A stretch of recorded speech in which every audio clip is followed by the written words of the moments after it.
Quiero dar las gracias a un grupo de socios que nos ha ayudado a la Junta Directiva a llevar esto adelante. Sin ellos no hubiese sido posible. Y ya sin más dilación paso a presentar al doctor Pablo Lapuncina, director del Instituto de Genética Médica y Molecular del Hospital Universitario de La Paz de Madrid y miembro del Comité Asesor de la Fundación Síndrome de Dravet en España, que nos va a presentar los aspectos médicos genéticos asociados al síndrome. Pues buenos días a todos. Muchas gracias por esta tan amable invitación. Es un gusto para mí estar hoy aquí. Veo caras conocidas de familias y un gusto estar hoy aquí para intentar, si en lo que pueda, ayudar con algunas dudas y con la presentación. La presentación eminentemente va a ir enfocada a la parte genética, que es lo que nosotros hacemos, y a los aspectos clínicos, porque vemos muchos niños, muchas personas con síndrome de Angelman, y agradecer sobre todo a la asociación que tengamos la oportunidad de poder contar cosas nuevas y poder contar lo que existe hoy por hoy en diagnóstico genético. La charla va a ir muy despacio para que cualquiera pueda frenar y preguntar. Entonces, sin ningún problema, frenarme y preguntar, porque el tema de la genética del síndrome de Angelman es muy compleja y probablemente para los profesionales será redundante o será muy simplificado, pero para las familias es difícil de entender esto de cómo funciona, qué es el imprinting. Entonces yo voy a ir muy despacio y muy lento para intentar que todos entiendan cuál es el problema desde el punto de vista genético. 2 o 3 palabras de generalidades que probablemente muchos de ustedes conozcan, que bueno, el año que viene se cumplen 50 años de la descripción del síndrome de Angelman. Y esto creo que es importante a tener en cuenta y hay que tener unas palabras de agradecimiento a quien, desde el punto de vista clínico, y sin muchos recursos o sin casi recursos genéticos en ese momento. A esa altura de la ciencia solamente se podía hacer cariotipo, y los cariotipos que se hacían en la década del 60 eran cariotipos muy rudimentarios, pero bueno, el doctor Angelman en ese momento describió y observó 3 personas que tenían la misma tipo de marcha, una marcha muy compleja, dificultosa, muy atáxica o casi atáxica, que tenían falta de lenguaje, o un lenguaje muy escaso o casi nulo, y movimientos sobre todo estereotipados de la boca y de la cara y epilepsia. Entonces él consideró con muy buen tino clínico de que esto no era algo distinto, que estas 3 personas tenían un cuadro relacionado, lo publicó y hoy conocemos a la patología con el nombre que lleva su epónimo, en honor a la descripción tan valiosa desde el punto de vista clínico, tan rica en la descripción de hace, como digo, 50 años atrás. No hay para pasar, ¿verdad? No hay pasador. Bueno, no pasamos a mano, no pasa nada. ¿Dónde se encuadra desde el punto de vista genético el síndrome de Angelman? Se encuadra dentro, o se encuadró inicialmente dentro de lo que se llaman los síndromes de microdeleción. Como todos ustedes conocen, nuestro genoma, nuestra información genética, está empaquetada en unas estructuras que se llaman cromosomas. Esas estructuras son estructuras de diverso tamaño, de distinto tamaño, desde el más pequeño, que es el cromosoma 21, hasta el más grande, que es el cromosoma 1. Se empaqueta esa información genética en esas estructuras que son las que permiten que se puedan replicar y se puedan trasladar de célula en célula, o sea, de generación en generación, no de individuos, sino de generación en generación de cada célula. Y a veces ocurre porque de cada uno de esos paquetes de cromosomas tenemos una copia heredada del padre y una copia heredada de la madre, que para que la diversidad exista, los cromosomas tienen que recombinarse.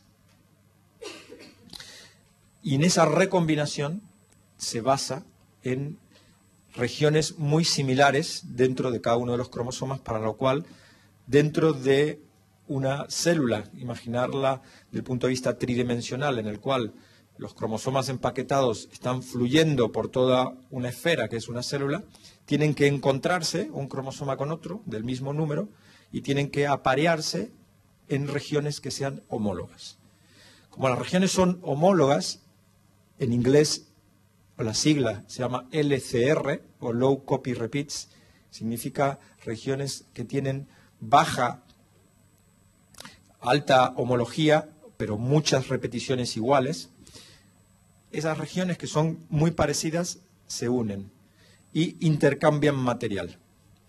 Pero a veces hay desfasajes y en ese intercambio de material uno de los cromosomas se lleva el doble de la cantidad que tiene que llevarse y el otro se queda sin la contrapartida de intercambio. Y de ahí surgen los síndromes de microdeleción, de los cuales ahí tienen ustedes unos ejemplos. Lo que nos compete son los dos que acontecen en la misma región, que son el síndrome de Angelman y el síndrome de Prader-Willi. Están en el cromosoma 15, en el brazo largo del cromosoma 15, en esa banda que se llama 1113. ¿Y por qué hay diferencia en la cantidad de, o la frecuencia o la prevalencia de los síndromes de microdeleción? Porque la arquitectura de nuestro genoma es distinta. El síndrome de microdeleción más frecuente acontece en el cromosoma 22, que es más o menos uno de cada 3.000 veces. En el cromosoma 22 se pierde un fragmento de material, que es un poco más pequeño el que se pierde en el síndrome de Angelman, pero produce una enfermedad o una alteración que se conoce como síndrome de microdeleción 22q112, o lo que tenéis puesto ahí como síndrome de DiGeorge. Y eso acontece uno de cada 3.000, uno de 4.000 meiosis. Significa nuevas generaciones de células. Sin embargo, en otros síndromes de microdeleción, la frecuencia es muy baja. Por ejemplo, en la que ocurre en el cromosoma 20, con una enfermedad que se llama síndrome de Alagille, que afecta al hígado, ocurre uno de cada 80.000 veces. Y en otras tienen una frecuencia distinta. En el síndrome de Prader-Willi y en el síndrome de Angelman, esta frecuencia es intermedia. Más o menos, no hay números exactos de síndrome de microdeleción, pero uno de cada 15.000, uno de cada 20.000 meiosis acontece que este intercambio de material genético está mal distribuido y un cromosoma se lleva el doble de dosis y el otro se queda sin esa región. ¿Por qué es importante para algunos cromosomas en particular que se sepa de que el cromosoma sea materno o sea paterno el que se pierde? Esto es bastante importante de entender y yo voy a ir muy despacio para intentar explicar este mecanismo que es muy complejo y creedme que ni los médicos lo entienden. Y cuando uno lo explica, uno lo entiende y después a los 3 días está el mecanismo nuevamente olvidado. Y es normal, esto es, el que no está en el tema, es como si a mí me explican la técnica quirúrgica de los pasos de operar un colon, pues yo ya me lo olvido. Eso no estoy en el tema, a los 3 días ya no soy capaz de asimilarlo.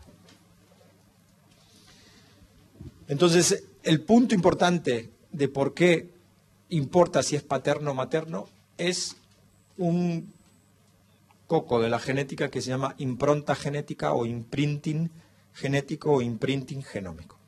¿Y qué significa esto?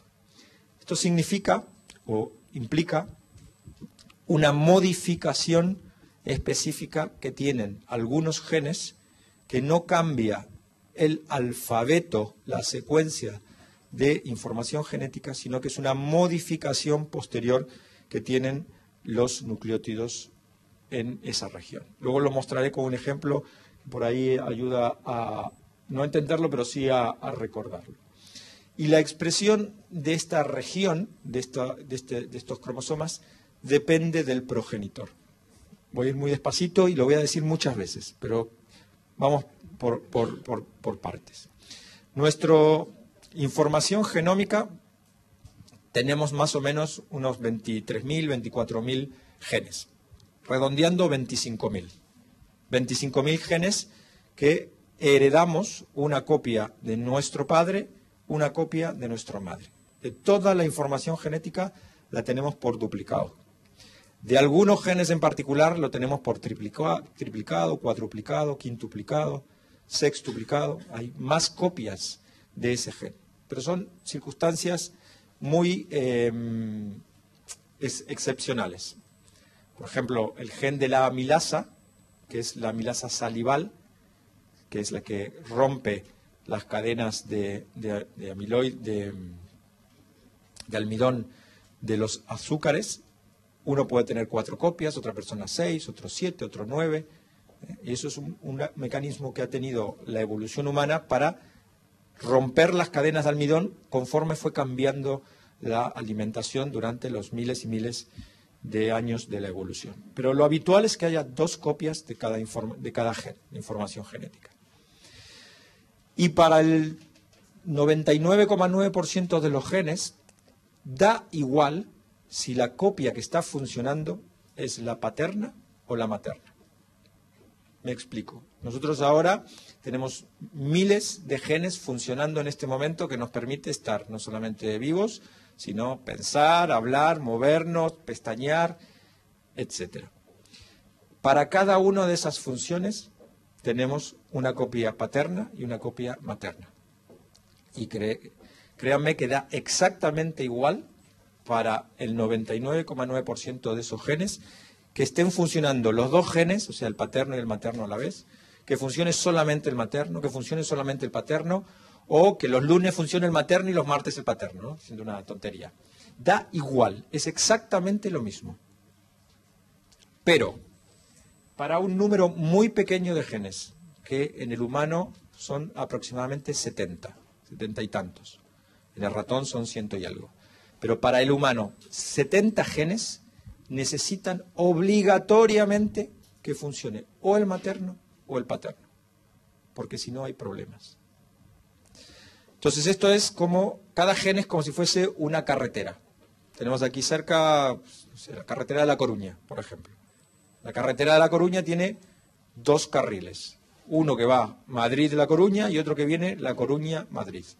Así son nuestros genes. Hay un gen materno, un gen paterno. Si uno tiene una alteración en la carretera que va de Madrid a La Coruña, en la mayoría de los genes, daría igual que fuese de La Coruña a Madrid o de Madrid a La Coruña, porque cualquiera de las 2 copias funcionaría en forma indistinta. Pero para algunos genes en particular hay un solo carril que funciona. No hay ida o regreso, hay uno solo. O es ida o es regreso. Y ahí está el secreto de lo que es la impronta genética. ¿Y para qué está la impronta genética o para qué existe la impronta genética? Existe para que estos genes específicamente tengan una marca, por eso es el nombre impronta o imprinting. Impronta, imaginar que es como una bota que está apoyada sobre el gen. Cuando un gen está imprintado o improntado, quiere decir que tiene como la bota de un militar apretándola para que no funcione. Entonces, cuando la impronta es paterna, el gen paterno está inactivo, está apretado, está que no puede funcionar. Y cuando la impronta es materna, lo contrario. Y esto es absolutamente imprescindible para que en un momento de nuestro desarrollo diferencie ese embrión o ese feto hacia hombre o hacia mujer. Y es absolutamente imprescindible para que se pongan en juego todos los mecanismos que hacen que un feto, un preembrión, empiece a desarrollarse en forma normal. También lo voy a mostrar con alguna diapositiva. ¿Hasta aquí todo bien? Vale. ¿Quién encontró esto o describió esto? Pues esto se describió hace 20 y pico de años en Cambridge, en Inglaterra, por lo que se conocen como los experimentos de Cambridge. ¿Y qué hicieron estos investigadores? Estos investigadores, cuando ya había posibilidades de hacer manipulación celular, cogieron óvulos de ratón y espermatozoides de ratón.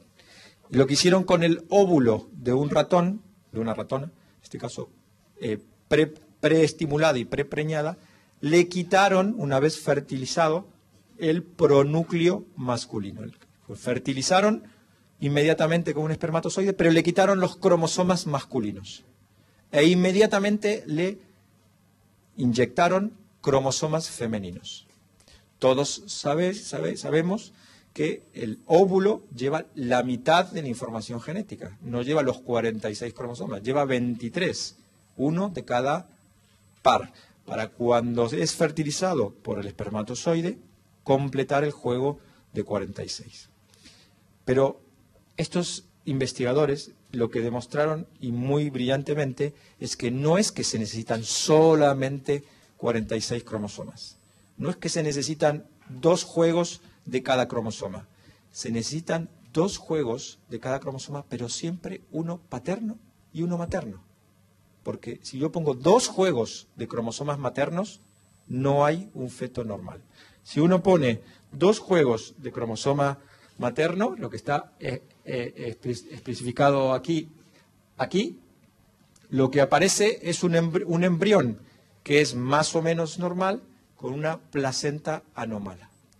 Y si uno hace al revés, fertiliza un óvulo de un ratón con un espermatozoide y inmediatamente, antes de la primera división celular, coge todos los cromosomas femeninos de esa ratona y les mete cromosomas masculinos, doble juego masculino, pasa exactamente lo contrario. Se desarrolla una placenta enorme con un feto muy pequeño.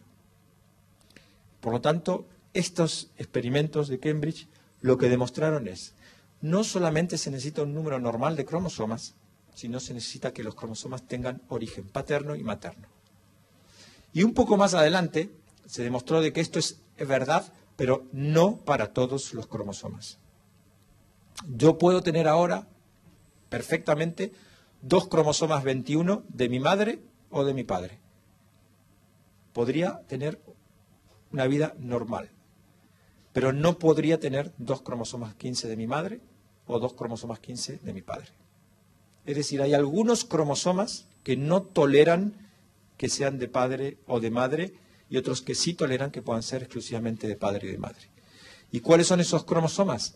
Los que contienen genes sujetos a imprinting genómico o imprinting genético. Y son eminentemente el cromosoma 6, el cromosoma 15, el cromosoma 14, el cromosoma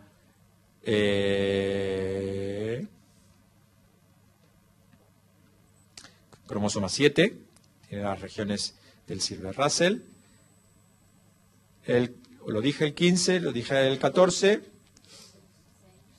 el 6 también lo dije, y 7. Esos sí o sí requieren que haya una copia de cada uno de los progenitores, o al menos de los genes que están sujetos a imprinting. ¿Sí? Entonces, si hasta aquí vamos bien, vamos aquí. Entonces, ¿de qué depende el imprinting, la impronta, esa marca? ¿Y cuándo acontece esa marca? No vais a ver nada desde atrás, pero voy a tratar de explicar esta gráfica. Esta gráfica, lástima que no tengo un puntero, voy a tratar de ponerme en algún lado donde pueda puntear, pero esta gráfica lo que pretende mostrar es, este es el desarrollo desde el momento de la ovulación hasta el momento de la implantación de un de un huevo fecundado. Y aquí abajo está, estoy tapando, perdonar, aquí está el momento de la fecundación, lo que se llama un cigoto, y aquí está el desarrollo en los primeros días. El preembrión de 2 células, de 4 células, de 8 células, de 16 células, hasta que se produce lo que se llama una estructura de 30 y pico de células, que se llama blastocisto, que es el momento de la implantación. Este proceso, desde la fertilización hasta la implantación, dura entre 3 y 4 días. Y acontece aquí. Se fertiliza en el cuello del útero, en las trompas uterinas, y avanza el preembrión hasta que se implanta en el útero. Y lo que está puesto aquí, en color rojo y en color azul, es cómo cambia la metilación de ese preembrión. Fíjense aquí que desde el momento en que el espermatozoide fecunda a un óvulo, la metilación del espermatozoide que está en azul y del óvulo que está en rojo es máxima. En este momento hay una metilación máxima de las dos células, tanto de espermatozoide como del huevo, del óvulo. Y como en los primeros 3 o 4 días cae a cero la metilación. ¿Para qué cae a cero? Si yo traigo mi espermatozoide, que soy hombre, marcado al 100% con la metilación, con mi marca de hombre, y mi pareja tiene su óvulo, con su marca de óvulo, de mujer, y se ha fertilizado, en esos primeros 4 días hay que decirle a ese preembrión qué marca va a llevar, porque ese preembrión será o hombre o mujer.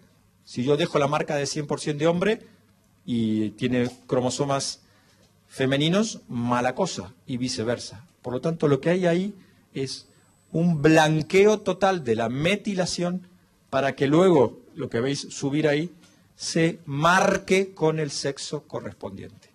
Es decir, una especie de borrón y cuenta nueva de la marca. Lo explico más despacio. Yo aporto mi cromosoma 15, en relación a Angelman, en mi único espermatozoide, con un único cromosoma 15, con marca de hombre en el cromosoma 15. El óvulo aporta el cromosoma 15 con marca de mujer en su óvulo. Se fertiliza y aparece una nueva persona, que será chico o chica, pero hay que decírselo. ¿Y cómo se dice esa información, esa marca, esa impronta? Borrando al cero y volviendo a marcar. Y ese es el proceso que acontece ahí. Y luego, en el desarrollo embrionario, se empieza a marcar, sea chico o sea chica, hasta que se marca al 100%. Esto es aquí, vuelvo aquí, este es el periodo embrionario. ¿Y cuándo empieza a cambiar de nuevo? Pues fíjense, en el hombre, los espermatozoides se vuelven a marcar en el periodo de maduración del espermatozoide, que de media dura 75 días. Es decir, ¿cuál es la edad de las células reproductivas del varón? Siempre 75 días máximo. Los espermatozoides tienen una vida de 75 días. La antigüedad genética de una célula de hombre que va a fecundar son 75 días. ¿Cuál es la antigüedad genética del óvulo que va a ser fecundado? Depende de la edad a que es fecundado. Si se es fecundado a los 25 años, pues desde el momento de la primera menstruación a los 25 años. Pero si es fecundado a los 43, la edad genética de ese óvulo es mucho más antigua. La del hombre siempre son 2 meses, la de la mujer son años. Y esto es lo que está graficado aquí. Y la marca de la mujer aparece desde el nacimiento, empieza a metilarse hasta que es máxima en el momento de la menarquia. Entonces, todo esto que está explicado aquí, específicamente, voy a tratar de, en el momento, a ver si esto funciona, mostrarlo. Esta es un óvulo y aquí está el espermatozoide fertilizando, entrando. Aquí tenéis las horas, en el primer número será los días y aquí las horas post-fertilización. Estamos en este proceso aquí y estamos aquí, fertilizando. Ahí aparecen los pronúcleos. Esta célula ya tiene 8 o 10 horas. Se está empezando a dividir, está empezando a dividirse en 2 células. Ahora veréis cómo se divide.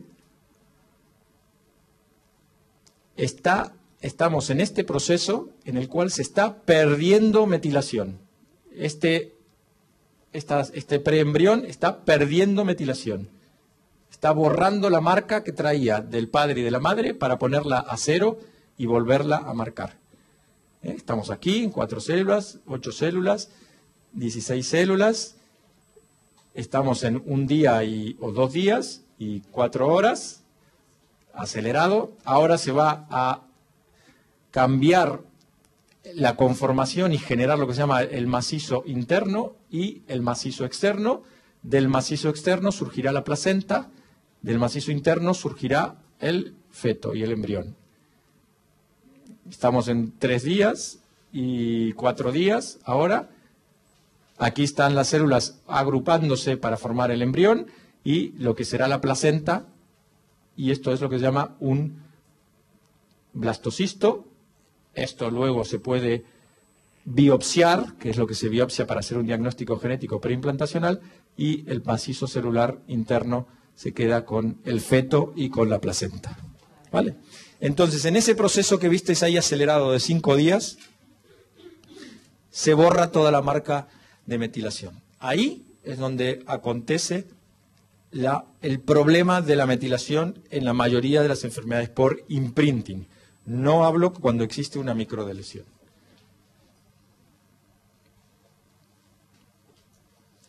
Entonces, para resumir esta primera parte, que es muy compleja, un número de genes, como digo 70, entre ellos el V3, que es el que compete al Angelman, tienen que tener una marca específica. Tienen que marcarse como maternos o paternos. ¿Qué es lo que acontece específicamente en el síndrome de Angelman? Lo que acontece es que es necesario, imprescindible, que haya copia materna. Ese gen, el V3A, lo que funciona es con copia materna. Fundamental. Si no hay copia materna, bien sea porque se ha microdelesionado y se ha perdido esa región del cromosoma 15 en el cromosoma materno, si no hay copia materna, se produce una persona con síndrome de Angelman. Si en vez de no haber delesión, lo que hay son 2 copias de cromosoma 15 paterno, lo que se conoce como disomía uniparental, paterna en este caso, de nuevo no hay aportación de copia materna para esa región, que es imprescindible, y se produce una persona con síndrome de Angelman. Si los cromosomas 15 son cada uno de su progenitor y no están microdelesionados, pero ese gen está mal funcionante, en la copia materna se produce una persona o aparece una persona con un síndrome de Angelman. Y si la marca es incorrecta, si está el cromosoma 15 de la madre y del padre, no está microdelesionado y el gen está indemne, pero la marca que regula ese gen, la marca de metilación, la región, el centro de imprinting, así se llama, que regula esos genes, entre ellos el V3, está mal marcado por alteración en la metilación, aparece una persona da fruto a una persona con síndrome de Angelman, independientemente del sexo. Puede ser niño o niña. Esto está claro. ¿Hasta aquí está claro? ¿Hay alguna pregunta? ¿Muy complejo? ¿Sí? Bueno, es así, no podemos simplificarlo más. Más simplificado, imposible, pero bueno, volviendo al ejemplo de la carretera de La Coruña, asumamos que la que va de Madrid a La Coruña es la copia materna. Entonces, si falta entre el kilómetro Madrid-La Coruña, kilómetro 0 Madrid, kilómetro 640 La Coruña. Si falta entre el kilómetro 300 y el kilómetro 380 la carretera ha desaparecido, la de ida, que es la materna, eso es un síndrome de microdeleción y aparece lo que comentábamos, Angelman. Si en vez de que falte esa carretera, perdón, de que falte ese fragmento de carretera, no hay carril de ida de Madrid a La Coruña y hay 2 carriles de venida de Coruña, 2 copias paternas, eso se llama disomía uniparental y también aparece la enfermedad. Si hay un carril de ida y uno de vuelta y no está perdido 300 kilómetros. Pero en la zona más importante, que es donde está el gen, el V3, hay un bache y está parada la carretera, también aparece. Y eso es la mutación puntual en el gen en el V3A. Y luego, si no hay gasolineras en todo el trayecto, si no hay un centro de regulación, que es el centro de imprinting que regula la metilación, o no hay el centro de la metilación que funciona limpiando la zona, como si estuviese con nieve la carretera y no hay quien la limpie, no hay quien la asista, pues también aparece lo mismo. Entonces, esos son eminentemente los 4 mecanismos. Y entonces, ¿dónde está la región que tiene específicamente esa marca de imprinting? ¿Dónde está en el cromosoma 15? Pues está aquí y compromete todos estos genes. Como veis aquí, el V3A, que es el que nos compete, pero unos cuantos otros genes. Unos cuantos otros genes que están también regulados o afectados por la marca de imprinting. Y la mayoría de los, perdón que no doy con esto, la mayoría de los genes tienen una marca paterna. O sea, el centro de imprinting lo que hace es, en el cromosoma 15 paterno, los inactiva, los marca, los impronta. Y unos poquitos genes, estos y también a la derecha, tienen una marca paterna. A su vez, aparte de la marca, puede acontecer que, diréis, bueno, pero es que no todas las personas con síndrome de Angelman son iguales. Claro, luego, obviamente no. Luego hablaremos de la variabilidad humana hace que no todas las personas seamos iguales, no todas las personas con una misma, con normalidad somos iguales, no todas las personas con un problema genético son iguales, y específicamente para el síndrome de Angelman existen mecanismos distintos. Por lo tanto, los que han perdido por la microdeleción también comprometen otros genes. Y bueno, es que hay unos niños que son mucho más claros, tienen los ojos muy claros, tienen la piel muy clara, es que se ha perdido un gen específicamente de pigmentación, que no está graficado ahí. Y entonces, cuando se pierde ese gen, también, que ese gen, el SILOCA, tiene realmente importancia en que hay otros hallazgos clínicos, que no son relevantes, pero que sí pueden orientar.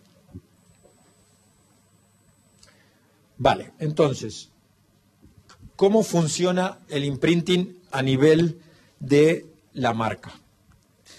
A mí me gusta poner esto, no creáis que es solamente para personas que no son profesionales, esto sirve para el neurocirujano o el traumatólogo que no entiende nada de genética y dice, esto es el imprinting, así funciona, vale. Entonces, ahí a la izquierda tenéis puesto en la evolución una región real del cromosoma 15, en este caso abajo del hombre, del Homo sapiens, y sus homólogos en la evolución de el pez cebra, el Xenopus, que es un reptil, la rata, el ratón, el gato, el perro, el gorila, el chimpancé y el hombre.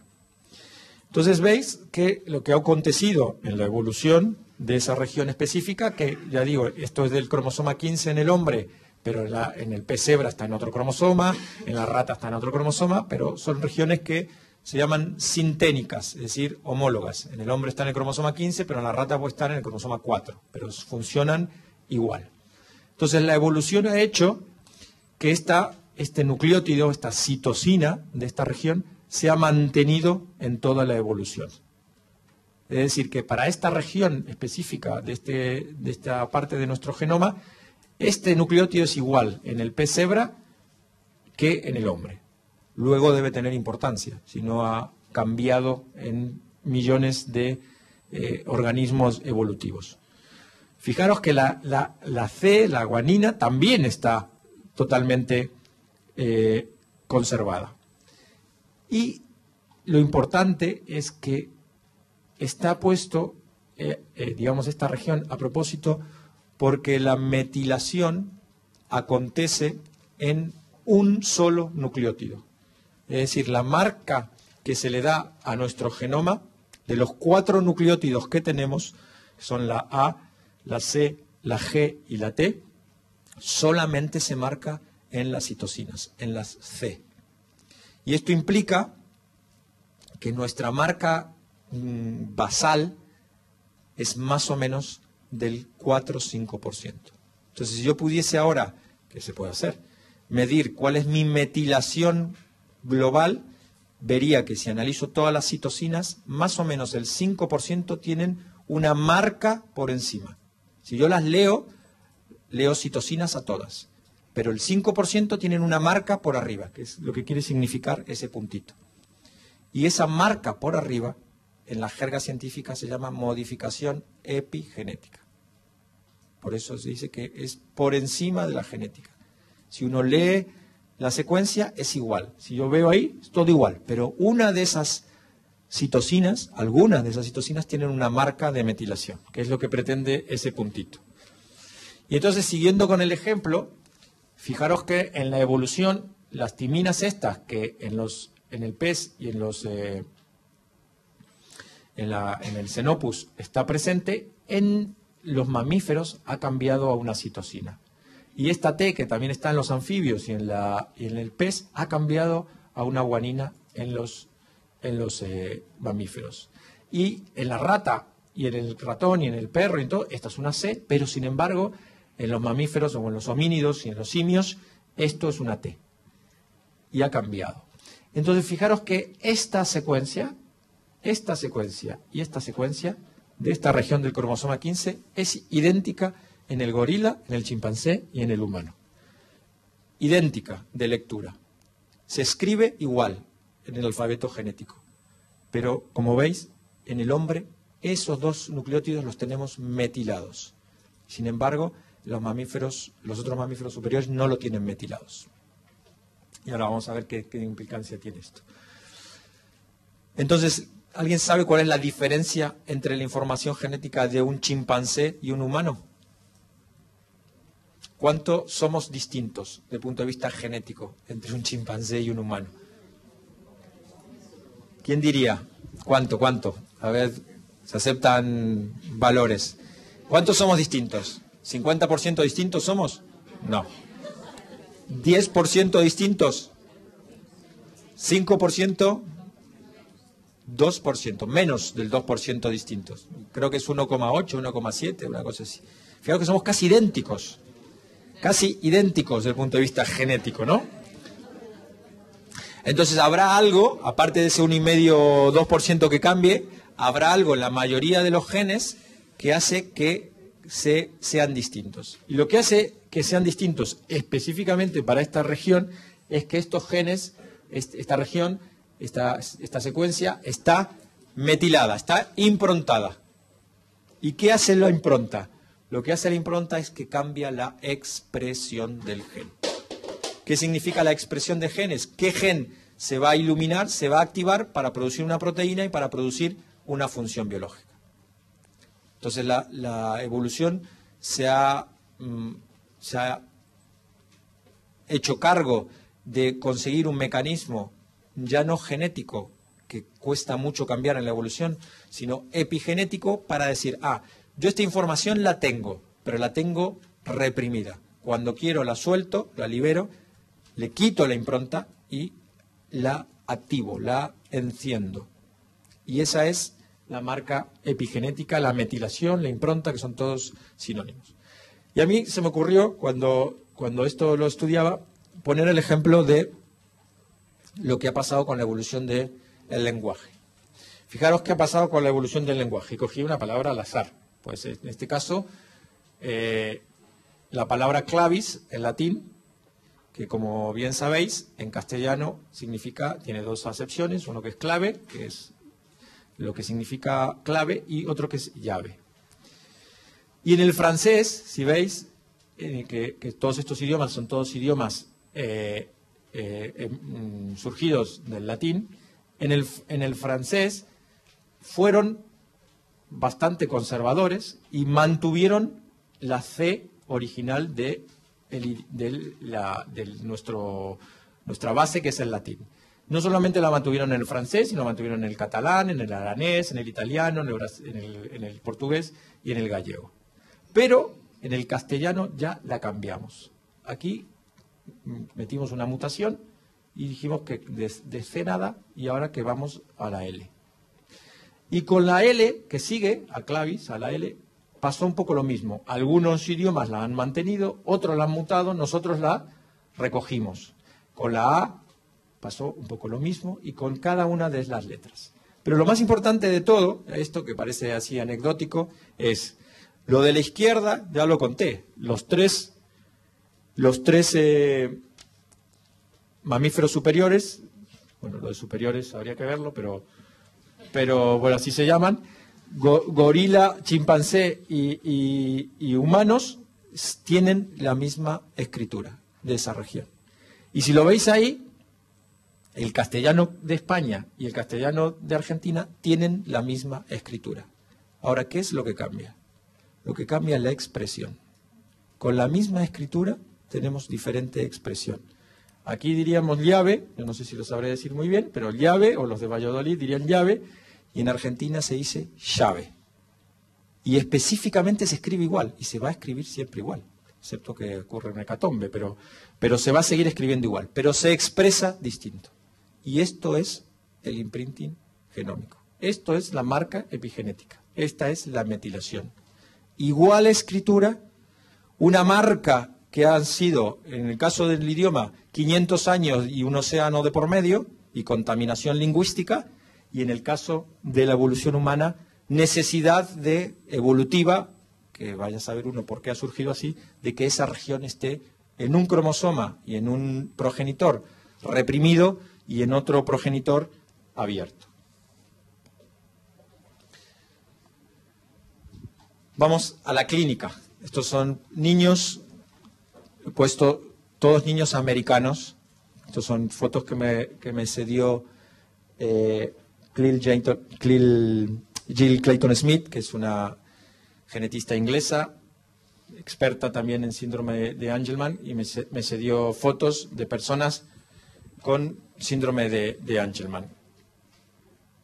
Entonces, vamos a comentar un poco la frecuencia general o la frecuencia total y un poco en forma rápida, porque esto todos lo conocéis bien, pero un poco los datos, los datos clínicos, y voy a pararme aquí para aprovechar si hay preguntas o lo que fuera. La frecuencia o la aparición es más o menos esa, 1 en 15.000, que es más cercana a 1 en 20.000. Y las personas con Angelman tienen todos estos rasgos clínicos que veis aquí: discapacidad intelectual, retraso en el habla, epilepsia, convulsiones, movimientos orales, lo que se conocía como risa frecuente, pero en realidad son movimientos de la cara y de la boca, problemas de la marcha con ataxia y a veces lo que se conoce como un fenotipo facial que puede ser reconocible, que no siempre es así, pero en lo que se llama el golpe gestáltico. Es decir, gestáltico viene de la teoría psicoanalítica del Gestalt, del fondo y de la forma, de que uno, poniendo lo que diríamos en castellano blanco sobre negro, puede intentar definir un fenotipo o reconocer un fenotipo. Y el ejemplo por ahí más útil es, no con Angelman, que no es característico, sino con el síndrome de Down. En el síndrome de Down, estrictamente, si uno, del punto de vista objetivo, tuviese que describir anomalías en la cara, pues sí puede decir cosas, pero nadie, por la descripción oral de decir que las personas con síndrome de Down tienen los ojos un poco, las hendiduras palpebrales un poco hacia afuera y hacia arriba, pues un poco de hipotonía, nadie podría con esa descripción describir objetivamente algo que sea característico del síndrome de Down. Sin embargo, a nadie se nos escapa, cuando vemos a una persona con síndrome de Down, reconocerla. Y eso es por el fondo, el blanco y negro, el contraste, el fondo y la forma que permite reconocer. Específicamente para el síndrome de Angelman, a veces hay algunos datos que hacen sugerir el diagnóstico. Yo diría que, o casi convencido, de que a foto estática es imposible. Viendo un paciente, pues ya entran otras cosas. Entra lo gestual, los movimientos, la mirada, la conexión. Entonces es un poco más, no más fácil, pero posible reconocer. Y entonces, ¿cuáles son los criterios o los más consistentes? Estos hace también 20 años atrás se describieron o se pusieron blanco sobre negro. Lo más consistente es el retraso en las pautas de desarrollo neuromadurativo, el problema del lenguaje hablado, que es un problema importante, los problemas específicos de movimiento y de equilibrio y una neuroconducta relativamente característica. Y los que suelen estar, aunque no siempre es así, es la microcefalia, la epilepsia y las anormalidades del electroencefalograma. ¿Por qué digo que no siempre es así?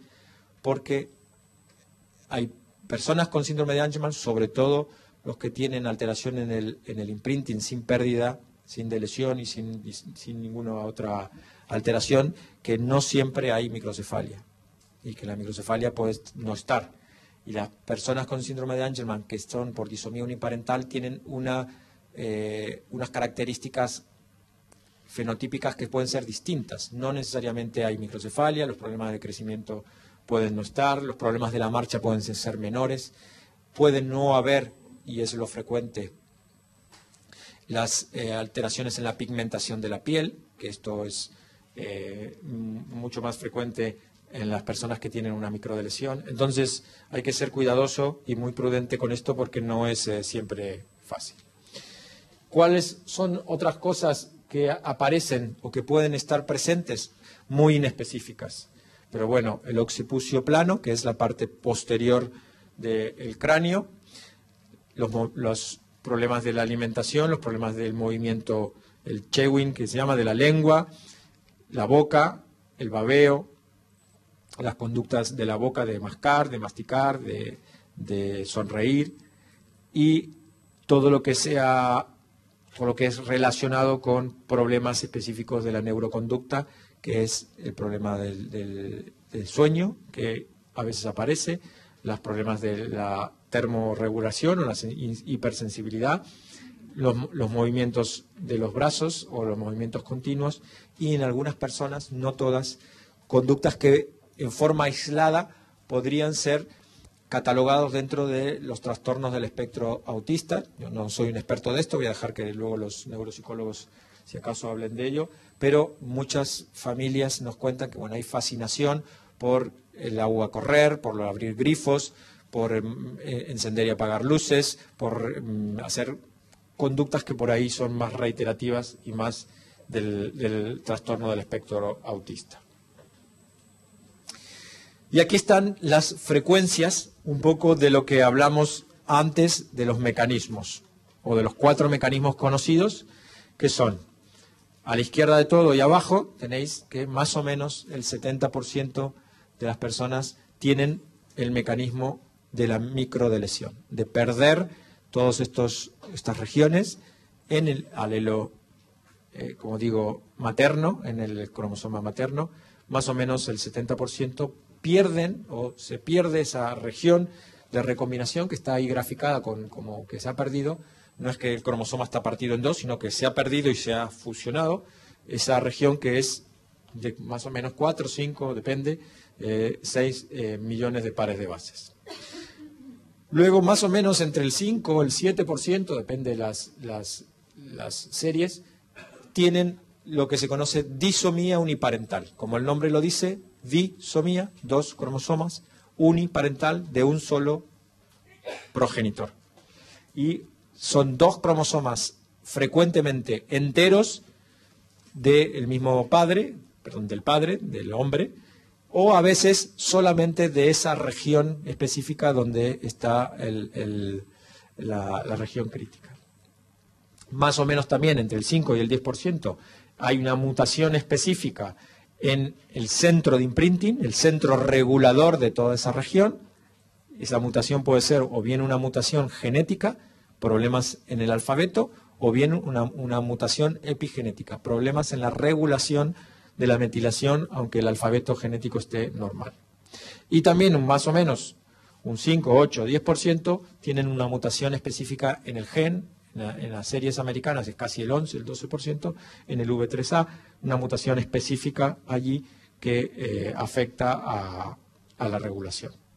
Y hay un porcentaje, esto más o menos con suerte y con esfuerzo, se puede lograr que el 90%, 85, 90, 92% de las personas con una clínica altamente sugestiva de síndrome de Angelman se pueda hacer un diagnóstico etiológico, y un 10% más o menos, aún con la clínica, se queda sin diagnóstico, o bien porque hay otro mecanismo que no conocemos, o bien porque no se trata específicamente de un síndrome de Angelman y es una patología similar o con características similares que no se ha reconocido. Entonces ahí están las frecuencias más o menos, esto es en la serie americana, norteamericana, con más de 1000 y tantos personas con síndrome de Angelman, en el cual están las frecuencias específicas en esa serie en particular. Aquí está el mecanismo reforzado. Lo habitual es que tengamos 2 cromosomas 15, uno de nuestro padre y nuestra madre. En la disomía uniparental hay 2 cromosomas de nuestro padre. ¿Y eso cómo puede ser? Bueno, la causa más frecuente es lo que se llama un rescate de trisomía.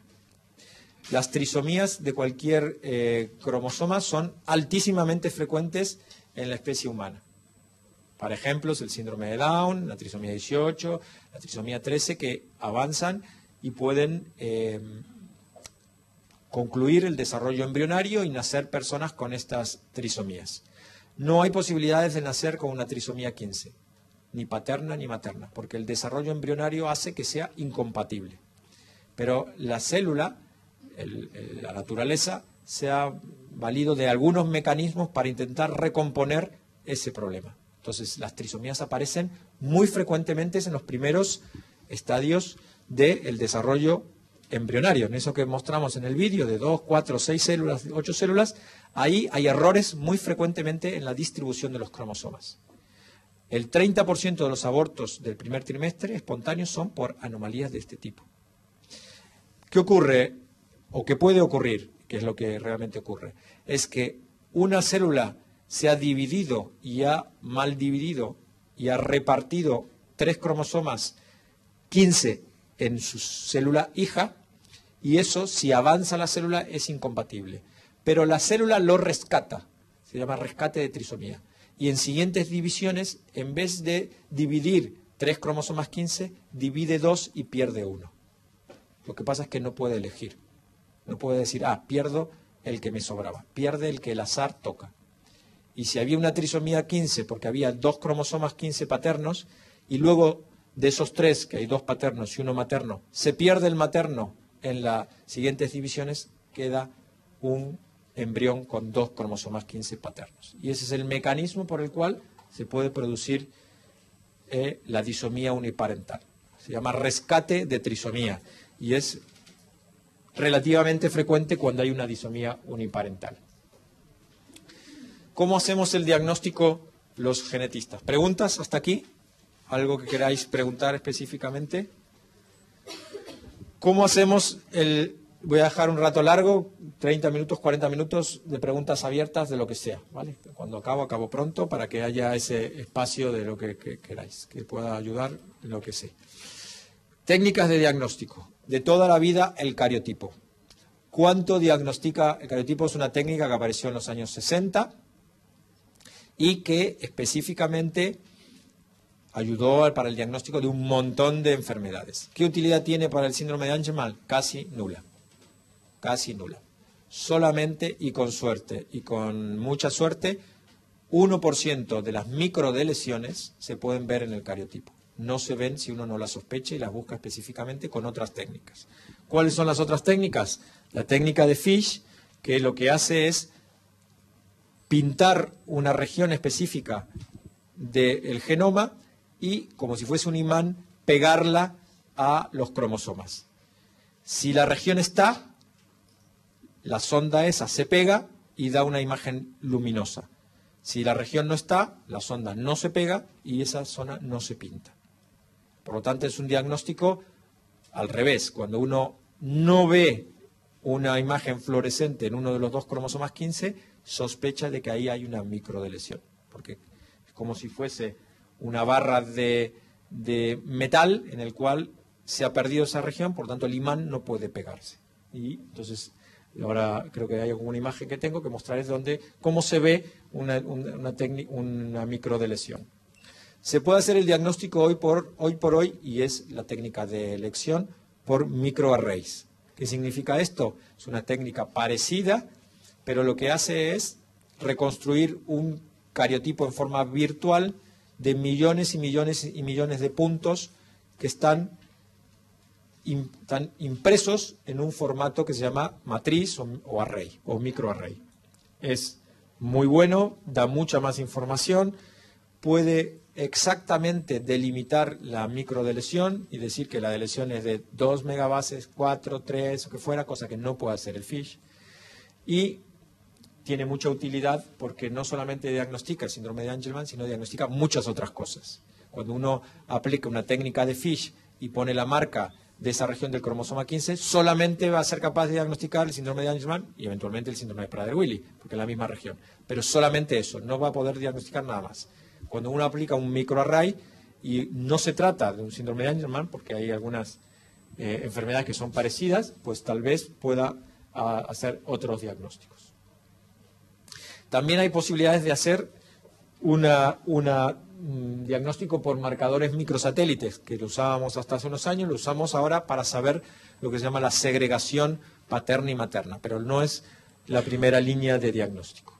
Y obviamente por PCR y secuenciación, cuando uno tiene que ir a buscar mutaciones específicas en el gen, que no los ve ni el FISH, ni el cariotipo, ni el microarray, ni nada. Entre medio del FISH y el microarray hay una técnica muy rápida y bastante sencilla que se llama MLPA, que lo que hace el MLPA es más o menos lo mismo, marcar sondas, en este caso, que son más pequeñas y fluorescentes, que son 40, en el cual se puede hacer. Entonces ahí tenéis los dos cromosomas 15 de esa célula. La marca que veis aquí, el cromosoma normal, es el de abajo, y lo habitual es que un cromosoma tenga esta marca de aquí, que es la marca del cromosoma 15 telomérica en el brazo largo, se marca para saber que este es un cromosoma 15 y como están todos de azules no es ningún otro. Aquí tienes la marca que dice que este es el cromosoma 15 y esta es la marca de la región crítica que se pierde en el síndrome de Angelman. Cuando la marca está, la región está, cuando la marca no está, es porque la región no está. Aquí se ha puesto la sonda y se ha pegado solamente donde ha encontrado una región igual para pegarse. Aquí no se puede pegar porque esa región se ha perdido. Algunas cosas que me habíais comentado que por ahí era interesante comentar sobre el manejo, la evolución y sobre todo del sueño. El sueño es un problema, si ahora lo hablaremos, no solamente del síndrome de Angelman, pero muy frecuentemente del síndrome de Angelman, que hay que tratar de manejar o solucionar. Sobre todo cuando los niños son pequeños, pero no solamente cuando los niños son pequeños. Entonces, las recomendaciones del sueño, de manejo del sueño, son, primero, crear una zona de sueño segura. Una zona de sueño segura significa si el niño o la niña tiene que dormir en cuna porque no hay ninguna otra posibilidad, es que no haya ninguna posibilidad de que se pueda escurrir, porque durante la noche se mueven y se quitan de donde están. Que esté muy acolchada y muy preparada y sobre todo cercana al suelo. Todos tenemos la tendencia de tener una cuna a la altura que a los adultos nos conviene, que es que el colchón esté de la cuna a los 40-50 centímetros de altura, o la cama a los 28 o 30, que creo que es la altura. Bueno, si hay que dormir y poner una colchoneta en el suelo, se pone una colchoneta en el suelo. Muy cercana al suelo, que es lo más recomendable. Y a veces hay que dar medicación. Aquí no me voy a meter porque no soy neurólogo, pero algunos de nuestros pacientes, indicado por el neurólogo, tienen a veces medicación, sobre todo hidroxicloral o un antihistamínico, que es el Benadryl, o en casos también algunas veces con regulación del ritmo circadiano del sueño con melatonina. La melatonina es una medicación que lo que hace no es que induce el sueño, que lo induce, pero poco, sino que lo que hace es intentar mantener el ritmo circadiano de lo que es luz y noche, porque no es la patología más frecuente, pero muchas veces puede haber inversión del ritmo del sueño. Las personas duermen durante el día, están despiertas durante la noche. Entonces la melatonina lo que hace es tratar de regular ese ritmo circadiano que tenemos los humanos, que es que en general cuando hay poca luz tendemos a dormir y cuando hay luz tendemos a no dormir. A diferencia de otros mamíferos como los ratones o otros mamíferos nocturnos, que cuando hay luz es cuando están durmiendo y cuando hay penumbra se activan. Pero los humanos, la tendencia natural es que cuando llega la penumbra se induzca el sueño. Pero eso a veces no es siempre así y hay que ayudarlo con medicación. Y acabo con algunos datos más o con algunas cosas más. Esto me diréis que no siempre pasa, y es verdad, pero hay una medio tendencia a que en la pubertad y en la adolescencia algunas cosas se estacionan y algunas inclusive pueden hasta parecer que mejoran. Que es, por ejemplo, los problemas de comunicación. O sea, la comunicación del habla o la comunicación verbal siempre está afectada, pero la comunicación no verbal, el lenguaje gestual, no necesariamente de signos, que es difícil, pero el lenguaje gestual puede mejorar y mejora. De hecho, en las personas que llegan a la adolescencia y a la adultez temprana. El lenguaje no es necesariamente comunicativo. Diréis, no, es que yo sé lo que mi hijo quiere. Yo sé lo que quiere y cuándo lo quiere y cómo lo quiere. Porque hay el lenguaje de expresión corporal, de lenguaje de movimiento, de saber qué es lo que necesita cada hijo, cada persona, simplemente con la actividad o inactividad que tiene, y algunas personas con lenguaje no gestual, sino lenguaje indicativo de poder comunicar disconfort o comunicar lo que quiere, a veces se puede mejorar. Ahí está puesto que la reproducción es posible para ambos sexos y que no se han documentado casos. No es exactamente así. Ha habido un caso en Estados Unidos de una mujer con síndrome de Angelman que se ha embarazado, pero que que su feto estaba afectado, que podía no estarlo, pero su feto estaba afectado y finalmente no llegó a nacer, se interrumpió ese embarazo, pero no hay documentación de casos, pero desde el punto de vista teórico no hay problemas de fertilidad, como puede ocurrir en otras patologías genéticas. No hay problema de fertilidad. Por lo tanto, técnicamente la reproducción es posible y eso hay que tenerlo en cuenta. Yo acabo aquí. Esta es toda la gente que está del Instituto de Genética.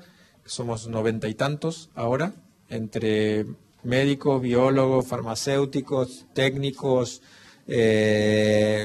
administrativos, supervisora, investigadores, etcétera, y estoy abierto a preguntas. Yo creo que la parte más importante tal vez es la de ahora, ¿no? Que preguntéis y en la medida que yo sepa y pueda ayudar, pues encantado, ¿eh? Muchas gracias por la atención.